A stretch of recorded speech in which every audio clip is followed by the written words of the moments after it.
out of sync with what they envision with the regional plan. This says they're going to designate a government bureaucrat to come up with a management plan to tell you how you're going to run your farm, and you have to comply. Well, how do you like that? But oh no, this is a great piece of legislation, doesn't change your relationship to government at all. So I'm not going to go through the details on compensation. I could, but I'm running out of time. Here's the section. This is what we call in law a privative clause. That it says any person with a cause of action or right or ability to bring an application. So it says a regional plan does not create or provide any person with a cause of action, does not create any claim exercisable by any person. It goes on to say that it prevents you from having a request to a court for relief in any nature whatsoever. How are these oil companies going to claim compensation if the Act says they can't make any claim?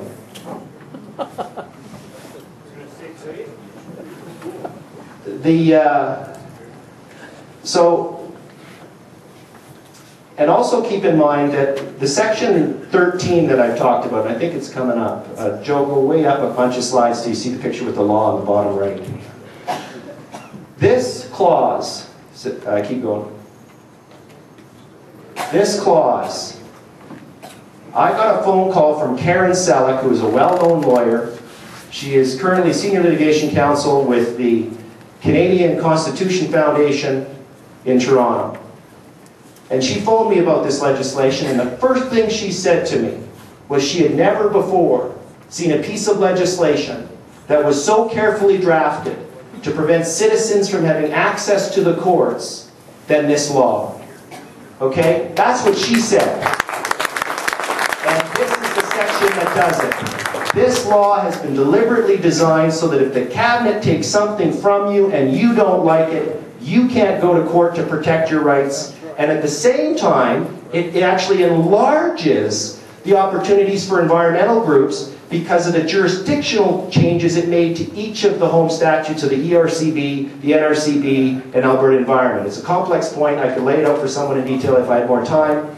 But here's what I think we all need to keep in mind. When you look at Bill 24 and how the government declared itself to be the owner of your pore space and said you're not entitled to compensation, when you look at Bill 19, that takes away your rights under the Expropriation Act, allows the government to freeze your land for prolonged periods of time. And when you look at this legislation, what it demonstrates is a fundamental change in the relationship that we as Albertans will have going into the future with government, and a completely different role that government will have in your lives. And I challenge you to ask yourself if that's the future that you want. Thank you very much.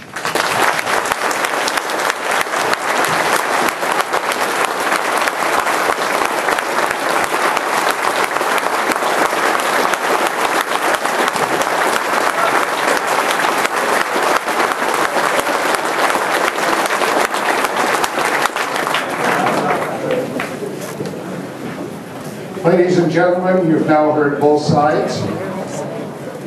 Please show respect for the presenters. So from that point, we will now have Mr. Morton. Evan? Okay.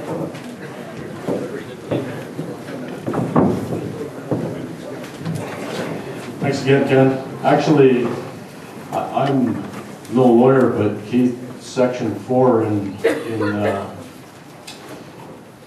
Land Area Assembly Project Area Act. Read the bottom of it there. It is Expropriation Act still there. So you know, that one's right in the black and white here.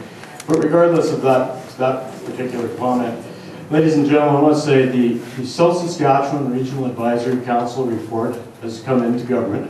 It was 18 months in the making. The Regional Advisory Council had 13 multi-day meetings.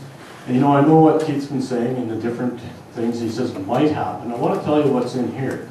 What's in here is it says these candidate conservation lands on public land are best left in grazing leases and grass because that's the best thing for them. So the Regional Advisory Council is saying, you know what, it's stuff out there has been in grazing for the past 100 years through the Dominion Lands Act, as Keith had alluded to. And the best use for that, for water quality and quantity and protection of that watershed, is to keep it in public grazing. So the ability to amend that is to say, let's increase that permit. Let's make that a longer tenure. So much of this is in here. Go through that with the different pieces that they've included in here. All they're looking at is the public property saying, okay, here's good use for it. What else can we utilize that for? But the agriculture industry is well protected. But we also have other uses on that landscape that continue to use it as well. We'll look at the water quality, quantity. Grazing is the best use for that in the public lands. It should remain in that way. Increase the tenure. None of these evil things that are being said are put forward in these things. It's looking to protect what we have. So we have a future for the next generations that can see the same things we see. Do see mountains that don't have mines staring up the side of them and different things. None of these things have been rescinded. It's looking to protect what we already have and where we're at. I would say that we can say the same thing when we look at the lower Athabasca.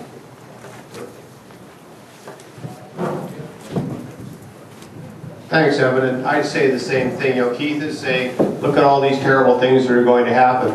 You know, this could happen, this could happen. But I think probably 90% of us in this room share Keith's distrust with government. And that's why we have this. But let's look at what government actually did in the lower Athabasca. Did it put some conservation areas there? Yeah. But did have stock prices fell? Yeah, they fell one day after Rob Anderson made a somewhat irresponsible remark about the Banana Republic and scared a few people. But where are stock markets today? All of them are at or above where they were on the Monday that it was announced. Why? Because there was 6 weeks of consultation, careful consultation with these companies to figure out how to draw the consultation areas to minimize impact on oil sands. 90% of the leases, 90% of the reserve is not affected. Now, why are we do this? Is where the Wild Rose is really missing the point on this. This isn't just the traditional balance of environment and development. There's a real risk here, a real risk that if we don't get it right, the federal government comes in and takes over jurisdiction in northern Alberta. They can do it. They can do it under the Species at Risk Act on caribou. They can do it under the Environmental Protection Enhancement Act. They can do it under the Migratory Bird Act. Each one of us now. Who do you want running? And believe me, the future of this province depends a lot on the development of those oil sands. Our projection is they're 1.5 million barrels a day today. It'll be 2 million by 2020, and 3 million by 2025, and 4 million by a day by somewhere in 2030, 2035. This is crucial to the future of our province. You want those decisions to be made in Edmonton or Ottawa? And I know in this crowd, as much as you don't like Edmonton, you like Ottawa a lot less. So, no, let's not. All the decisions that affect you the most already, many of the ones on pipelines, drilling rigs, tank farms, all of that, they're already made by the regulatory agencies that we talked about: NRCB, AUC, Energy Resources Conservation Board. They haven't had the rules. These are putting rules in place that bind Edmonton bureaucrats more than they bind provincial ones. Now, municipal ones. Now, what I hear, and I'm sympathetic to this, is, you know, why are we bothering with all? Why can't we just go back to the good old days? We can't. Alberta is like on a fast forward, and it has been since 1947. We average 50,000 people a year coming to this province, 50,000 a year. Every year since 1947. That's where we've gone from 500,000 to 3 million in 60 years, okay? And they're going to keep coming. There's lots more coming. And where do we all live? Right up and down the Highway 2 corridor. And where are the next couple million coming? Right up and down the Highway 2 corridor. And more people, you know this, you live this every day of your lives. More people mean more residential neighborhoods, more acreages, more roads, more cars and trucks, more power lines, more hikers, campers, and quads, more rigs and pump jacks, more pipelines, more tank farms, more gas plants. Don't you think we should have a plan? Don't you think we should have a plan? Now, is this the perfect plan? No. And that's why we put that's the sunset clause, the 5-year review that checks. So, not having a plan is planning to fail, and this is way too important to let fail. Just quickly now, finishing. I don't think the differences between Keith and myself and Evan